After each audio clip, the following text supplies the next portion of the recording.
Hey guys, welcome to the study with Mayank. मैं हूं आपका मयंक और आज ला रहा हूं मैं आपके लिए NCERT ज्योग्राफी क्लास 7 के MCQ। आज इसी क्रम में यहां पर आपका चैप्टर नंबर 10 है। यहां पर हम रेगिस्तान में जीवन इस अध्याय से संबंधित प्रश्नों को देखेंगे। तो चलिए स्टार्ट करते हैं आज का वीडियो। देखते हैं मैं क्या क्या डिस्कस करना है यहाँ पर। आज का पहला प्रश्न है, रेगिस्तान के संदर्भ में निम्नलिखित कथनों पर विचार कीजिए। पूछा गया है कौन सा कथन सत्य है। पहला है, यह एक शुष्क प्रदेश है जिसकी विशेषताएं अत्यधिक उच्च अथवा निम्न तापमान एवं विरल वनस्पति है। सेकंड, तापमान के आधार पर रेगिस्तान गर्म या ठंडे हो सकते हैं। देखिए, रेगिस्तान वह इलाका है जहां पर आर्द्रता जो होती है यानी ह्यूमिडिटी जो होती है वो बहुत कम होती है, यानी यह शुष्क प्रदेश होता है। इसकी विशेषता यह है कि यहाँ पर प्राय दिन के समय तापमान जो होता है उच्च रहता है और रात के समय जो रातें होती हैं वो ठंडी होती हैं और तापमान न्यून हो जाता है या निम्न हो जाता है। इसके अलावा रेगिस्तान में आप ये देखेंगे कि यहाँ पर वनस्पतियों के नाम पर कहीं कहीं पर झाड़ियाँ यानी कटीली झाड़ियाँ आपको देखने को मिल जाएंगी, यानी वनस्पति जो होती है वो विरल होती है। तो यहाँ पर आपका पहला वाला कथन बिल्कुल सही है। अगर टेम्परेचर के आधार पर देखें तो रेगिस्तान आपके गर्म या ठंडे हो सकते हैं। भारत में आपका जो थार का रेगिस्तान है ये आपका एक गर्म मरुस्थल है। वहीं जो लद्दाख वाला जो है आपका वो आपका ठंडा मरुस्थल है, यानी कि शीत मरुस्थल है। तो यहाँ पर आपका दोनों ही कथन सही हैं। आंसर है आपका सी, यानी एक और दो दोनों। दूसरा प्रश्न है अब आपका, विश्व का सबसे बड़ा मरुस्थल कौन सा है? कालाहारी मरुस्थल, सहारा मरुस्थल, थार मरुस्थल, ऊटा मरुस्थल। देखिए, कालाहारी आप लोग जानते हैं, कालाहारी अफ्रीका महाद्वीप के दक्षिण में पड़ता है। सहारा मरुस्थल जो है अफ्रीका महाद्वीप के उत्तर में स्थित है। थार मरुस्थल जो है भारत के राजस्थान राज्य में स्थित है। ऊटा मरुस्थल जो है ये उत्तरी अमेरिका में, यानी कि जो आपका अमेरिका देश है, यूएसए का एक मरुस्थल है। तो हमारा जो सबसे बड़ा मरुस्थल पूछा गया है यहाँ पर, सबसे बड़ा मरुस्थल आपका सहारा मरुस्थल है, यानी कि ये आपका जो अफ्रीका महाद्वीप का सहारा मरुस्थल है ये सबसे बड़ा मरुस्थल है। तो यहाँ पर आपका सही आंसर है सेकंड का बी वाला। तीसरा प्रश्न है अब आपका, उत्तरी अफ्रीका के बड़े भूभाग पर फैले सहारा के रेगिस्तान के संदर्भ में निम्नलिखित कथनों पर विचार कीजिए। पूछा गया है कौन सा कथन असत्य है। पहला है, यह लगभग 8.54 लाख वर्ग किलोमीटर के क्षेत्र में फैला हुआ है। सेकंड, सहारा रेगिस्तान 14 देशों से घिरा हुआ है। अगला है, सहारा मरुस्थल में बालू की विशाल परतें, बजरी के मैदान और नग्न चट्टानी सतह वाले उत्थित पठार भी पाए जाते हैं। देखिए, बात की जाए सहारा मरुस्थल की तो आपको पता ही है सहारा मरुस्थल जो है विश्व का सबसे बड़ा मरुस्थल है और इसका क्षेत्रफल यहाँ पर बताया गया है 8.54 लाख वर्ग किलोमीटर। अगर भारत से कंपेयर किया जाए तो भारत का क्षेत्रफल कितना है? 3.2 लाख वर्ग किलोमीटर है। और इसमें अगर हम देखें तो लगभग यहाँ पर 3 भारत के बराबर है, ये लगभग 3 भारत के ये बराबर है। तो यहाँ पर आपका पहला वाला कथन बिल्कुल सही है। सहारा रेगिस्तान की बात की जाए तो सहारा रेगिस्तान अफ्रीका महाद्वीप के 11 देशों से घिरा हुआ है, ना कि 14 देशों से। तो यहाँ पर आपका सेकंड वाला कथन गलत हो जाएगा। सहारा मरुस्थल में आपको बालू की विशाल परतें देखने को मिल जाएंगी, बजरी के मैदान देखने को मिल जाएंगे और नग्न चट्टानी सतह वाले उत्थित पठार भी यहाँ पर देखने को मिल जाएंगे। कहीं कहीं पर जो चट्टानी सतह हैं कुछ स्थानों पर तो उनकी ऊंचाई 2500 मीटर से ज़्यादा है, यहाँ पर ये भी देखने को मिलेगा। तो यहाँ पर आपका 1 और 3 कथन सही है। पूछा गया है कौन सा कथन असत्य है? केवल सेकंड वाला यानी बी वाला कथन असत्य है। देखिए, ये आपका सहारा मरुस्थल है, आप ये देख पा रहे हैं, और ये कितने देशों में फैला है? 11 देशों में फैला है। कौन कौन से देश हैं? अल्जीरिया, चाड, मिस्र, Libya, Mali, Mauritania, Morocco, Niger, Sudan, Tunisia एवं पश्चिमी सहारा, ऐसे करके ये 11 देशों में फैला हुआ है। आप ये पार्ट देख पा रहे हैं, हल्का सा ब्राउन सा जो पार्ट है ये पूरा मरुस्थल वाला पार्ट है। चौथा प्रश्न है अब आपका, विश्व में सर्वाधिक तापमान कौन से स्थान पर दर्ज किया गया था? डेथ वैली में, बीकानेर में, चुरू में, अल अजीजिया में।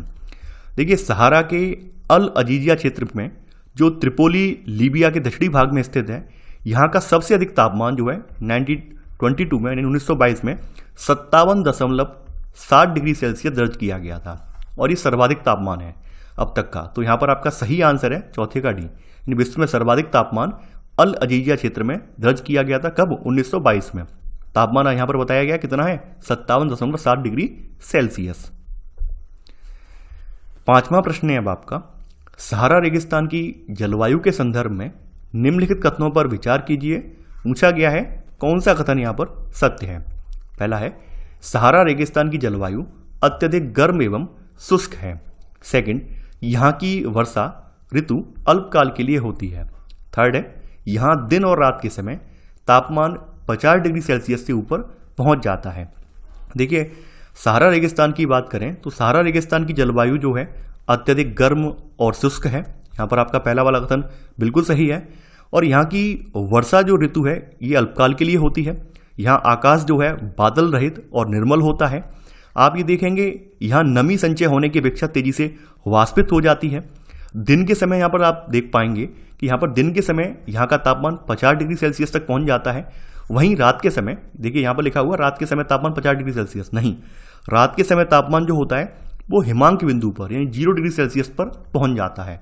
तो यहाँ पर आपका सेकंड वाला कथन सही है, लेकिन तीसरा वाला गलत है, क्योंकि यहाँ पर दिन और रात का टेम्परेचर समान बताया गया है। दिन में तो तापमान 50 डिग्री तक पहुंच जाता है, लेकिन रात के समय जो तापमान है वो हिमांक बिंदु पर, हिमांक बिंदु का मतलब क्या है, जमाने वाला बिंदु, ठंड, यानी जो जिस बिंदु पर पानी जो है बर्फ में तब्दील हो जाता है, बर्फ जो है बन जाता है, उसको हिमांक बिंदु कहते हैं।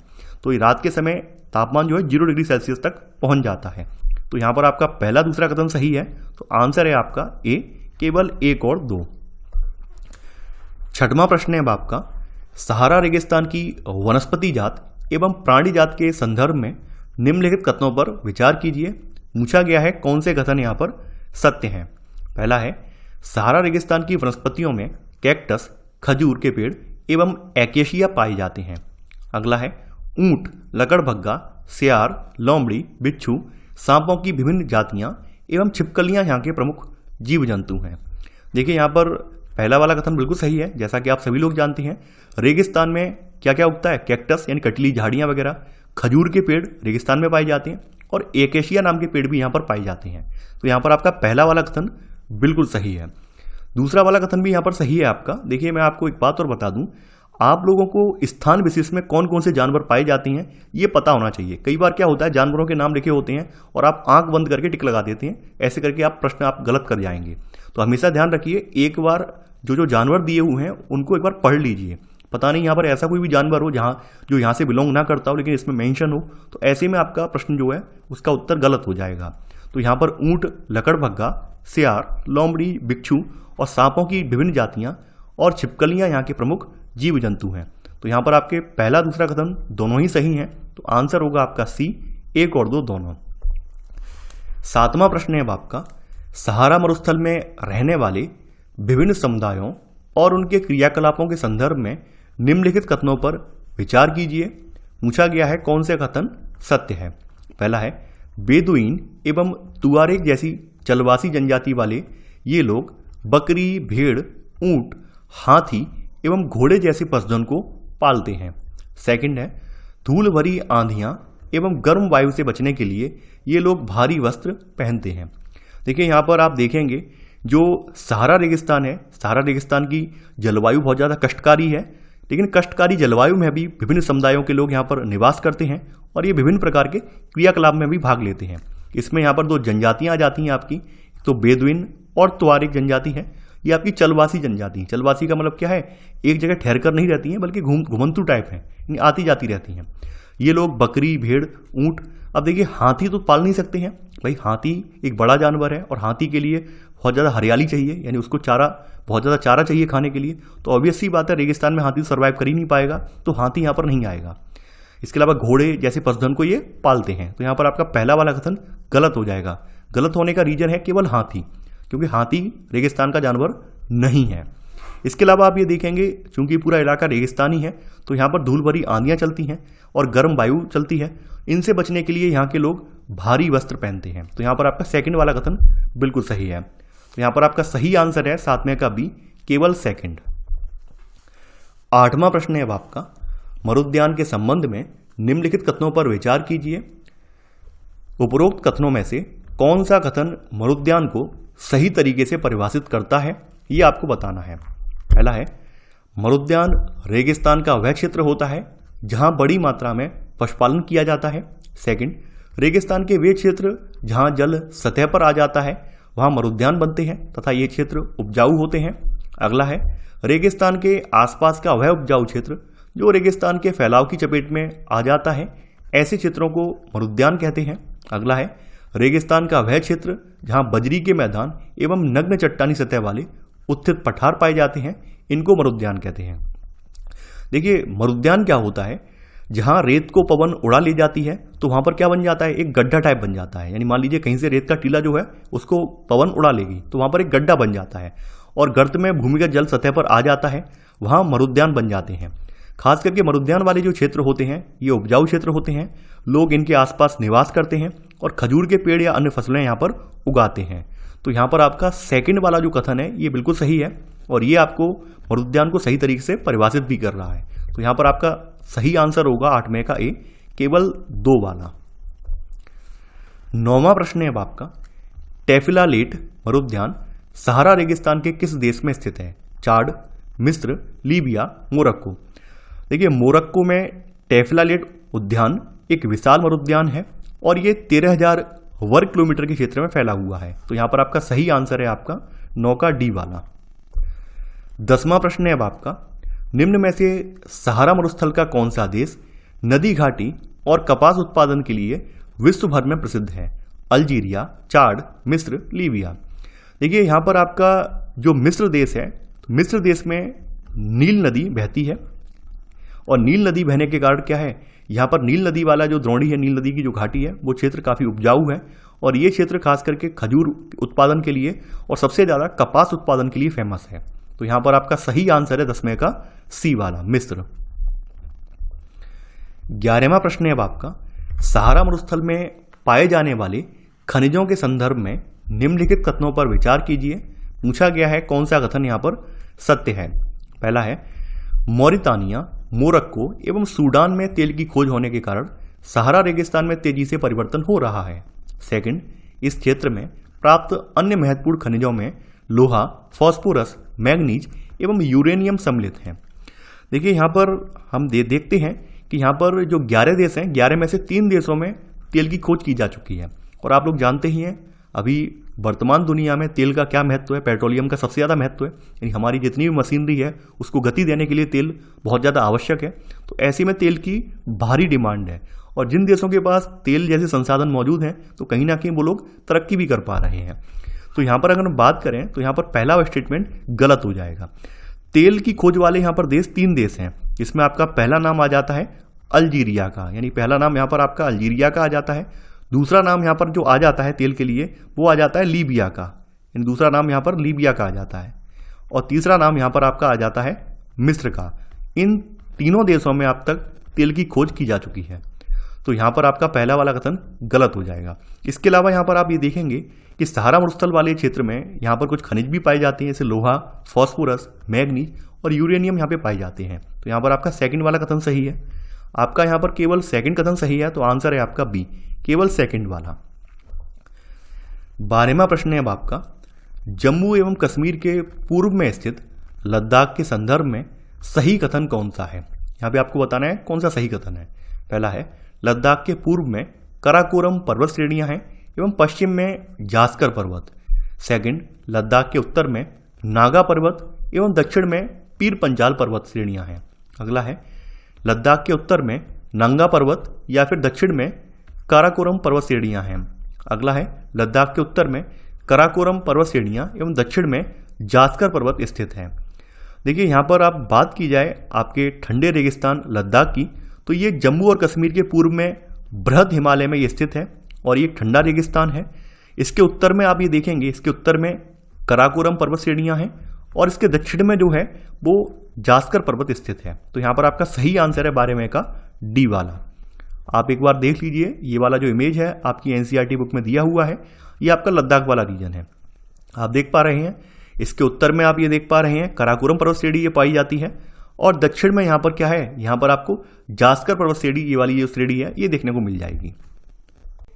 13वां प्रश्न है अब आपका, निम्नलिखित में से कौन सी नदियां लद्दाख क्षेत्र से होकर बहती हैं? सिंधु, चिनाब, झेलम, श्योक। देखिए मैप पे फिर से चलते हैं तो आप देख पा रहे हैं श्योक नदी और दूसरी है इंडस नदी, यानी जिसको सिंधु नदी कहते हैं। ये नदियां यहाँ से बहती हैं। तो यहाँ पर आपका सही आंसर है आपका 1 और 4, यानी कि आपका आंसर है ए, 1 और 4। 14वां प्रश्न है अब आपका, लद्दाख के संदर्भ में निम्नलिखित कथनों पर विचार कीजिए। पूछा गया है कौन सा कथन यहाँ पर सत्य है। पहला है, लद्दाख शब्द 2 शब्दों से बना है। ला इसका अर्थ है पर्वतीय दर्रा तथा दाग का अर्थ है देश। अगला है, लद्दाख को खापा चांद भी कहते हैं, इसका अर्थ होता है हिमभूमि। देखिए यहाँ पर आपका पहला वाला कथन बिल्कुल सही है, क्योंकि लद्दाख तक पहुंचने के लिए हमें पर्वतीय दर्रों से गुजरना पड़ता है, इसलिए इसको पर्वतीय दर्रा देश भी यानी कि ला और दाग भी कहते हैं, जिसका अर्थ लद्दाख हो जाता है, तो ये भी कहा जाता है। सेकंड यहाँ पर बिल्कुल सही है कि लद्दाख का एक दूसरा नाम भी है जिसको खापा चांद भी कहते हैं, इसका मतलब है हिमभूमि यानी कि बर्फीली भूमि। तो यहाँ पर आपका सेकंड वाला कथन भी सही है। यहाँ पर आपके दोनों ही कथन सही हैं, तो आंसर है आपका सी, 1 और 2 दोनों। 15वां प्रश्न है अब आपका, नीचे दिए गए कथन एवं कारणों पर विचार कीजिए। कथन कहा गया है, लद्दाख में सूर्य की गर्मी की अत्यधिक तीव्रता महसूस होती है। कारण, अधिक ऊंचाई के कारण यहाँ की जलवायु अत्यधिक शीतल एवं शुष्क होती है। इस ऊंचाई पर वायु परत जो है पतली होती है।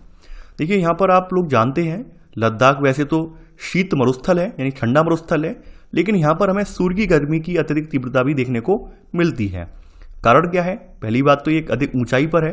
अधिक ऊंचाई पर होने की वजह से यहाँ की जलवायु अत्यधिक शीतल है और शुष्क भी है, लेकिन चूंकि अत्यधिक ऊंचाई पर जो वायु की परत होती है वो पतली हो जाती है, यानी ऊंचाई पर जैसे जैसे आप बढ़ते जाएंगे वायुदाब कम होता जाता है और वायु की परत जो होती है वो पतली हो जाती है। तो पतली होने की वजह से जो वायु परत है, वायु परत क्या करती है, जो सूर्य से आने वाली ऊष्मा को अवशोषित कर लेती है। अब चूंकि वायु परत पतली है तो वो सूर्य की ऊष्मा को अवशोषित नहीं कर पा रही है, इस वजह से हमें यहाँ पर अत्यधिक तीव्रता का एहसास होता है। तो यहाँ पर आपका कथन और कारण दोनों ही सही हैं, तो आंसर है आपका ए और आर दोनों सही हैं। आर ए का सही स्पष्टीकरण है।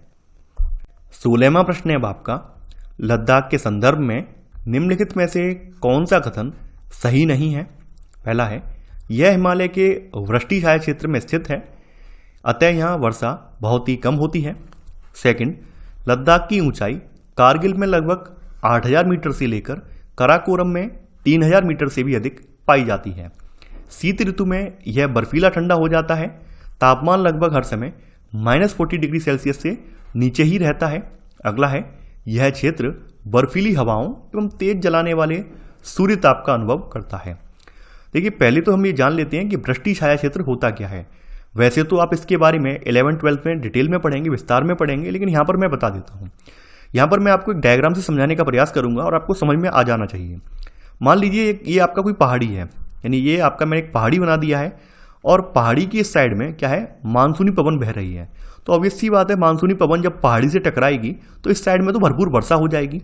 लेकिन चूंकि मानसूनी पवन पहाड़ी के इस साइड में पहाड़ी से टकरा चुकी है, तो पहाड़ी से टकराने की वजह से वो पवन यहीं पे समाप्त हो जाएगी, यानी अपनी जो भी वर्षण की जो भी क्षमता है वो यहीं पे खो देगी, यानी वो दूसरी तरफ पहाड़ी की दूसरी तरफ पहुंच ही नहीं पाएगी। और जब ये पहाड़ी की दूसरी तरफ नहीं पहुंच पाएगी तो ये वाला क्षेत्र क्या बन जाएगा, एक सूखाग्रस्त इलाका बन जाएगा। तो ये आपका हो जाएगा वृष्टि छाया क्षेत्र, यानी इस क्षेत्र को हम कहेंगे वृष्टि छाया क्षेत्र। आपका जो वेस्टर्न घाट है, पश्चिमी घाट है, वो भी कुछ ऐसा ही है। पश्चिमी घाट के जो आपका पश्चिमी वाला छोर है, यहाँ पर तो अच्छी खासी वर्षा प्राप्त हो जाती है, लेकिन इसके पूर्वी वाले भाग में बिल्कुल सूखा सा रहता है और ये वृष्टि छाया क्षेत्र बोला जाता है। आपने देखा होगा जो महाराष्ट्र के बहुत सारे इलाके हैं जिनके बारे में आप पढ़ते हैं, तो महाराष्ट्र के बहुत सारे इलाके क्या हैं, वो वृष्टि छाया क्षेत्र में आते हैं, तभी वहां पर आप देखेंगे जल की किल्लत हमेशा बनी रहती है। तो हिमालय की जो लद्दाख वाला क्षेत्र है हिमालय का, ये भी हिमालय के वृष्टि छाया क्षेत्र में स्थित है, इसलिए यहाँ पर वर्षा बहुत कम ही होती है, यानी कि लगभग 10 सेंटीमीटर के लगभग यहाँ पर वर्षा दर्ज की जाती है। तो यहाँ पर आपका पहला वाला कथन बिल्कुल सही है। लद्दाख की ऊंचाई की बात करें तो लद्दाख की ऊंचाई कारगिल में लगभग कितनी है, ये 8000 मीटर नहीं है बल्कि 3000 मीटर है। वहीं इसकी सर्वाधिक ऊंचाई जो है वो कराकोरम श्रेणी में है और कराकोरम में इसकी ऊंचाई 3000 नहीं बल्कि 8000 मीटर है। तो यहाँ पर आपका बी वाला स्टेटमेंट गलत हो जाएगा। शीत ऋतु में यह बर्फीला ठंडा हो जाता है। देखिए ये आप ये देखेंगे जो आपका लद्दाख मरुस्थल है, ये ग्रीष्म ऋतु में भी इसमें दिन का तापमान 0 डिग्री सेल्सियस से कुछ ही अधिक रहता है और रात में तो ग्रीष्म ऋतु में -30 डिग्री सेल्सियस तक पहुंच जाता है। और अगर शीत ऋतु की बात कर लें तो शीत ऋतु में यह और ज़्यादा बर्फीला ठंडा हो जाता है। तापमान लगभग यहाँ पर हर समय -40 डिग्री सेल्सियस से नीचे ही रहता है। तो यहाँ पर सी वाला कथन भी सही है। डी वाला स्टेटमेंट, इसके बारे में भी हमने पिछले वाले प्रश्न में डिस्कस किया था कि यह क्षेत्र बर्फीली हवाओं और तेज जलाने वाले सूर्यताप का अनुभव करता है। रीजन ये है क्योंकि ये ऊंचाई पर स्थित है, और ऊंचाई पर स्थित होने की वजह से क्या है, ये तो एक तो यहाँ पर बर्फीली हवाएं अच्छी खासी मिलती हैं, ऊपर जो वायु की परत है वो पतली हो जाती है, और वायु की परत पतली होने की वजह से अच्छा खासा सूर्यताप भी महसूस होता है। तो यहाँ पर आपका डी वाला कथन भी सही है। यहाँ पर पूछा गया है कौन सा कथन गलत है, तो यहाँ पर आपका बी वाला कथन गलत है, तो सही आंसर है आपका बी वाला। 17वां प्रश्न है अब आपका, पृथ्वी के सबसे ठंडे स्थानों में से एक द्रास कहां पर स्थित है? कश्मीर में, अरुणाचल में, उत्तराखंड में, लद्दाख में। देखिए द्रास जो है ये पृथ्वी के सबसे ठंडे स्थानों में से एक है, और ये आपके लद्दाख वाले रीजन में पड़ता है। तो यहां पर सही आंसर है 17वें का डी वाला। 18वां प्रश्न है अब आपका, लद्दाख की वनस्पति जात एवं प्राणी जात के संदर्भ में निम्नलिखित कथनों पर विचार कीजिए। पूछा गया है कौन सा कथन सत्य है। पहला है, यहां उच्च शुष्कता के कारण वनस्पति विरल है, घाटी में शरपत यानी विलो एवं पॉपुलर के उपवन देखे जा सकते हैं। अगला है, शीत ऋतु में सेब, खुबानी एवं अखरोट जैसे पेड़ पल्लवित होते हैं। अगला है, लद्दाख में पक्षियों में रॉबिन, रेड स्टार्ट, तिब्बती स्नोकॉक, रेबन एवं हूप यहां पर पाए जाने वाले सामान्य पक्षी हैं। चौथा है, लद्दाख के पशुओं में जंगली बकरी, जंगली भेड़, याक एवं विशेष प्रकार के कुत्ते आदि पाए जाते हैं। देखिए बात की जाए तो चूंकि ये एक शीत मरुस्थल है, ठंडा मरुस्थल है, तो यहाँ पर उच्च शुष्कता के कारण यहाँ पर वनस्पति कैसी मिलती है? विरल, यानी बहुत दूर दूर। घाटी में आपको सरपत के पेड़ के बारे में मैंने बताया था, इससे सबसे उत्कृष्ट कोटि का आपका क्रिकेट बैट बनाया जाता है। और पॉपुलर से क्या बनाया जाता है? पॉपुलर से आपकी माचिस की तीलियां बनाई जाती हैं, तो इनके उपवन यहाँ पर देखे जा सकते हैं। तो यहाँ पर आपका पहला वाला कथन बिल्कुल सही है। बात करें यहाँ पर, तो यहाँ पर शीत ऋतु में नहीं बल्कि ग्रीष्म ऋतु में, यानी कि जो गर्मी की ऋतु होती है, तो ग्रीष्म ऋतु में यहाँ पर आपको सेब, खुबानी और अखरोट जैसे पेड़ पल्लवित होते दिखाई दे जाएंगे। तो यहाँ पर आपका सेकंड वाला कथन गलत हो जाएगा। लद्दाख में पक्षियों में आपका रॉबिन, रेड स्टार्ट, तिब्बती स्नोकॉक, रेबन और हूप जैसे पक्षी यहाँ पर पाए जाते हैं। इनमें से कुछ पक्षी जो है प्रवासी पक्षी हैं, यानी प्रवास के लिए यहाँ पर आते हैं। तो यहाँ पर आपका तीसरा वाला कथन भी सही है। इसके अलावा यहाँ पर पशुओं में देखा जाए तो जंगली बकरी, जंगली भेड़, याक और विशेष प्रकार के कुत्ते यहाँ पर पाए जाते हैं। और ये पशु जो हैं इनको दूध, मांस और खाल प्राप्त करने के लिए पाला जाता है। खास करके जो याक है, तो याक के दूध का उपयोग पनीर और मक्खन बनाने के लिए होता है। जिस तरह से हम भैंस के दूध का उपयोग करते हैं, उसी तरह से लद्दाख के निवासी जो है याक के दूध का इस्तेमाल करते हैं। तो यहाँ पर आपका चौथा वाला कथन भी सही है। तो यहाँ पर आपका सही कथन जो है वो है केवल 1, 3 और 4, यानी आपका आंसर है 18वें का सी वाला। 19वां प्रश्न है अब आपका, लद्दाख क्षेत्र के लोगों के धार्मिक जीवन के संबंध में नीचे दिए गए कथनों पर विचार कीजिए। पूछा गया है कौन सा कथन यहाँ पर सत्य है। पहला है, यहाँ के अधिकांश लोग हिंदू या बौद्ध हैं। अगला है, लद्दाख क्षेत्र के बौद्ध मठ अपने परंपरागत गोंपा के साथ स्थित हैं। अगला है, यहाँ कुछ प्रसिद्ध मठ हेमिस, थिक्से, शे, तवांग एवं लामायुरू हैं। देखिए बात की जाए लद्दाख की, तो लद्दाख की जो धार्मिक बुनावट है, तो धार्मिक बुनावट में हिंदुओं की स्थिति नहीं है ज़्यादा, बल्कि बौद्ध और मुसलमान यहाँ पे सर्वाधिक हैं, यानी बौद्ध और मुसलमान यहाँ पर सर्वाधिक हैं। तो आपका पहला वाला जो स्टेटमेंट है ये गलत हो जाएगा। लद्दाख के क्षेत्र में आप ये देखेंगे बौद्ध मठ अपने परंपरागत गोंपा के साथ स्थित हैं। गोंपा का मतलब क्या है? देखिए गोंपा जो है एक तिब्बती निर्माण शैली है, और तिब्बत निर्माण शैली में यहाँ के मठ बने हुए हैं। तो जो तिब्बत निर्माण शैली में इस तरह के जो भवन बने होते हैं उनको गोंपा कहा जाता है। तो यहाँ पर आपका सेकंड वाला कथन बिल्कुल सही है। यहाँ के कुछ प्रसिद्ध मठ कौन कौन से हैं? हेमिस है, थिक्से है, शे है, तवांग यहाँ का नहीं है। तवांग जो है आपका अरुणाचल प्रदेश का मठ है। ध्यान देना, तवांग जो है आपका अरुणाचल का मठ है, ना कि आपका लद्दाख का। इसके अलावा लामायुरू है।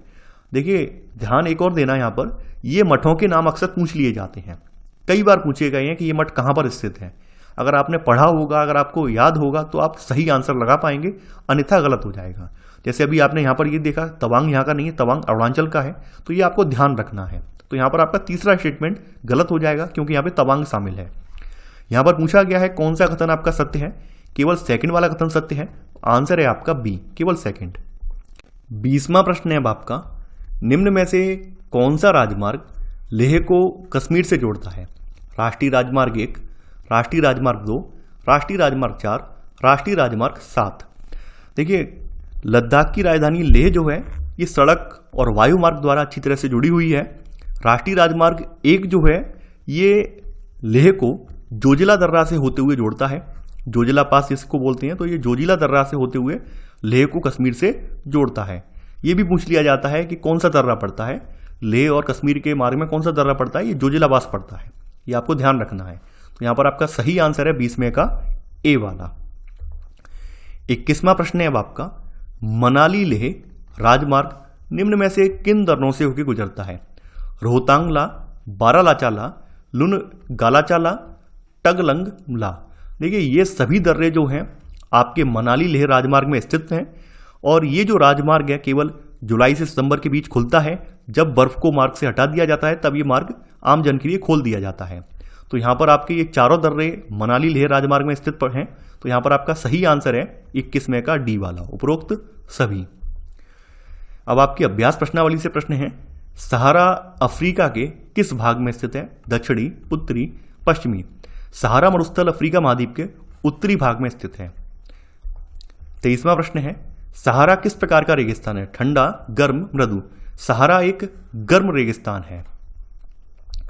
24वां प्रश्न है अब आपका, लद्दाख रेगिस्तान के अधिकांश निवासी हैं क्या हैं? ईसाई एवं बौद्ध, ईसाई एवं मुसलमान, बौद्ध एवं मुसलमान। जैसा कि अभी मैंने आपको बताया था कि यहां के अधिकांश निवासी बौद्ध और मुसलमान हैं। तो सही आंसर होगा आपका सी वाला। 25वां, रेगिस्तान की विशेषता है विरल वनस्पति, अधिक वर्षण, अल्प जलवाष्पण। रेगिस्तान की विशेषता आपकी विरल वनस्पति, विरल का मतलब क्या है? दूर दूर वनस्पति पाई जाती है, इसको विरल वनस्पति कहते हैं। 26वां प्रश्न है अब आपका, लद्दाख में हेमिस प्रसिद्ध है किसके लिए? मंदिर के लिए, चर्च के लिए या बौद्ध मठ? देखिए, लद्दाख में हेमिस एक बौद्ध मठ है। तो यहां पर सही आंसर है आपका सी वाला। 27वां प्रश्न है, मिस्र निम्नलिखित फसल के लिए प्रसिद्ध है किसके लिए? गेहूं, मकई, कपास। मिस्र कपास की फसल के लिए विश्व भर में प्रसिद्ध है। 28वां प्रश्न है अब आपका, निम्नलिखित स्तंभों को मिलाकर सही जोड़े बनाइए। मरुद्यान, मरुद्यान क्या होता है? जल के साथ जो गर्त है इसको मरुद्यान कहते हैं। तो ये आपका काका है, चौथा वाला। बेदुइन, बेदुइन सहारा मरुस्थल की एक जनजाति है। तो इसका आएगा आपका खाका, छठवां वाला। तेल, आपको भी बताया था तेल कहां का प्राप्त हुआ? अल्जीरिया, लीबिया और मिस्र में। तो यहां पर आपका तेल के आगे आएगा फर्स्ट वाला। गैंगरी क्या है? गैंगरी हिमनद को बोलते हैं, यानी ये जो हिम की नदी है उसको गैंगरी कहा जाता है। इसके लिए आएगा आपका तीसरा वाला। लामायुरू क्या है? एक बौद्ध मठ है। तो यहां पर इसके लिए आएगा आपका सेकंड वाला। तो ये था आपका आंसर, ये था आपका आज का वीडियो। आई होप आपको ये वीडियो पसंद आया होगा। आप लोग इस वीडियो को लाइक और शेयर करना बिल्कुल ना भूलें। तो चलिए आज के लिए बस इतना ही। Thanks for watching. जय हिंद।